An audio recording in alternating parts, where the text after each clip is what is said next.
Notre invité cette semaine, Michael Reburn, vous êtes un Rhodésien devenu zimbabwéen, un cinéaste iconoclaste, mais aussi un documentariste. Alors votre vie est faite de lieux entre l'Afrique et l'Europe, si on a bien compris, de rencontres marquantes aussi, comme celle du charismatique écrivain noir américain James Baldwin, ou encore de l'ancien président du Zimbabwe, Robert Mugabe. Bonsoir. Merci d'être avec nous. Merci. Alors vous avez dit lors d'une interview en 2011, c'était sur une radio, Robert Mugabe est éternel, c'est le héros de ma jeunesse. Est-ce que après sa chute le 22 novembre dernier, c'est toujours votre héros? Écoute, c'est très compliqué parce que c'est un homme brillant qui a très bien démarré. J'étais avec lui pendant la guerre de libération, qui est toutes les années 70 à 80 jusqu'à l'indépendance. Oui, on y reviendra, oui. Je suis revenu dans le pays et donc je me suis réétabli dans le Zimbabwe. Et donc, je le soutenais fortement. Il y avait un problème avec les Matabele dans le... Mais en quoi ça reste un héros? Pourquoi ce mot de héros? Enfin, qu'est-ce qu'il représentait à vos yeux, par exemple, quand vous avez dit c'est un héros, c'est le héros de ma jeunesse? Oui, c'est le héros avec le talent de Chine, parce que voilà, il a commencé très bien, mais puis en 2000, il a perdu la tête et c'était devenu uniquement une question de maintenir le pouvoir. Et il ne s'intéressait plus au peuple qu'il soutenait depuis. Mais vous qui l'avez fréquenté, est-ce que vous avez eu l'occasion, par exemple, de lui dire attention Écoute, à ce moment-là, j'étais dans le pays en 2000, je faisais un film contre lui, parce que je voyais ce qui se passait. Je n'étais pas contre la repossession de terre, qui a été déjà pris par les Anglais sans payer personne. Donc, je le soutenais, mais... je ne pouvais, j'étais interdit de séjour après la sortie de ce film. Donc, alors, on reviendra sur ce film, justement, mais on va revenir sur cette relation. Vous avez été un témoin privilégié de ces années de guérilla pendant les années 70. Vous avez d'ailleurs écrit un livre qui s'appelle Blackfire, qui en parle, justement. Racontez-nous un petit peu cette époque. On a du mal un peu à imaginer Mugabe dans la pampa en train de fomenter des attaques. Comment c'était ces années-là? Mais tout le monde qui était contre les régimes c'était pas exactement les Anglais, mais de Monsieur Smith qui avait saisi le pouvoir. Le Premier ministre de l'époque. Et qui était un raciste, qui disait jamais en 1000 ans il y aura un gouvernement noir. Donc les gens sont partis ou étaient emprisonnés par lui. Donc moi j'ai fait ce film en 68, je suis parti. Et donc, j'ai rencontré les gens qui étaient en dehors dans les pays, dans Zambie, Tanzanie, qui luttaient contre Mugabe, contre Smith. Contre Smith. Et là, il y avait Mugabe qui est sorti de ce mouvement pour prendre la tête de ce mouvement et a mené la lutte jusqu'à l'indépendance en 80. Et il l'a fait très bien. Et vous, à l'époque, vous avez senti qu'il avait justement ce charisme suffisant pour porter? Totalement. Vous l'aviez. Et il savait que la guerre, parce que ses soldats, lui, étaient soutenus par la Chine, Mugabe.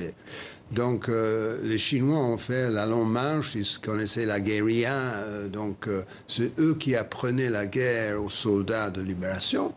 Et c'était lui, Mugabe, vraiment, il y avait un général à la tête de l'armée, mais Mugabe était à la tête de la partie des négociations internationales avec surtout l'Angleterre. Alors avec tout ce qui vient de se passer justement au Zimbabwe, ce changement d'air, quand on est loin, comme vous, de sa terre, on est loin de Harare, là où vous avez quand même une partie de votre vie, comment est-ce qu'on vit ces changements et ces bouleversements politiques? Mais on le vit mal parce qu'il y a le tiers du pays qui n'est plus là depuis 2000. Donc ça fait beaucoup de monde, les intellectuels, les pauvres, ils sont partis chercher du travail ailleurs. J'ai beaucoup des amis qui... La diaspora est importante. La diaspora zimbabwéenne est très importante. Donc, Moi, je suis retourné et j'étais là jusqu'à 2000, mais après, je ne pouvais pas y aller jusqu'à récemment. Voilà. Donc maintenant, le changement... mais justement, changement. Emerson Mnangagwa, vous l'avez rencontré à l'époque? Mnangagwa, je le connais, oui, je connais tout le monde parce que... Et justement, est-ce qu'il faut le craindre comme certains disent Non, c'est un pragmatiste surtout. Donc, tandis que Mugabe, c'était une personnalité qui avait le culte de lui-même. Et donc... il voulait maintenir le pouvoir, il trouvait des moyens à harceler l'opposition ou de les acheter ou de les tuer, voilà. Et il arrivait par énormément d'intelligence à maintenir ça pendant des années et des années. Mais maintenant, le parti est très fort, voilà, très fort. Donc ils vont sûrement gagner les élections. Donc, mais est-ce que Mnangagwa sera meilleur? Mnangagwa, oui, il sera meilleur parce que c'est un pragmatiste qui veut ouvrir... il n'y a rien à manger, 90% de la population est chômeur. Donc, c'est une catastrophe. J'ai vécu ça, c'est pénible à voir. Alors, j'aimerais qu'on revienne un petit peu sur un extrait de votre film Zimbabwe, de la libération au chaos, sorti en 2003. Il revient sur les 15 années, justement, de la guérilla de Robert Mugabe. Regardez cet extrait. C'est la ville où j'ai grandi, Harare, capitale du Zimbabwe. Le film que vous êtes en train de regarder sera interdit par le gouvernement. Et moi, je serai condamné à l'exil.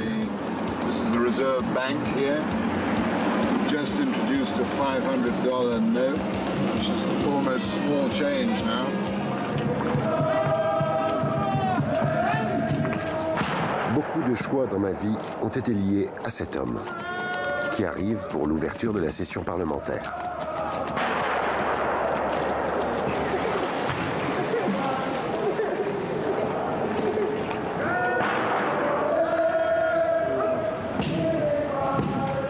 Robert Gabriel Mugabe, le héros de ma jeunesse. L'homme qui a mis fin à l'ère coloniale et qui est maintenant, depuis 2 décennies, le président du Zimbabwe. Alors vous dites, Robert Mugabe, il vous a amené à faire des choix tout au long de votre vie.